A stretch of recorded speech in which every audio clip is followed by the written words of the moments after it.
దావీదును కాపాడినటువంటి దేవా నన్ను కాపాడవా, దావీదును రక్షించినటువంటి దేవా నన్ను రక్షించమని చెప్పేసి మనం ప్రార్థన చేస్తున్నాం కదా.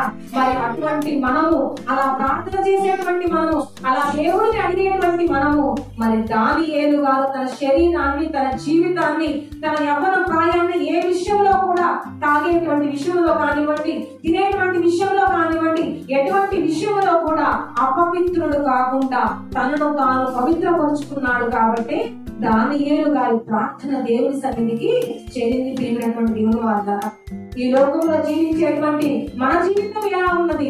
నిజముగా మనం దేవుని సన్నిధిలో పవిత్రమైనటువంటి జీవితాలు జీవిస్తూ ఉన్నామా? ఈ లోకంలో జీవించేటువంటి మనం పవిత్రమైనటువంటి జీవితాలు జీవించి ఏ విషయంలో కూడా మనకు అపవిత్ర అంటించుకోకుండా, అపవిత్రత అనేది మన జీవితాల్లోకి తొంగి చూడకుండా మనం దేవుని సన్నిధిలో యథార్థంగా బ్రతకగలుగుతున్నామో ప్రియమైనటువంటి దేవుని వార్త ఒకసారి ఆలోచన చేయండి. దానియేలు గారు పవిత్రుడుగా జీవించాడు కాబట్టి దానియేలు గారి ప్రార్థన దేవుడు అంగీకరించాడు. ప్రియమైనటువంటి దేవుడు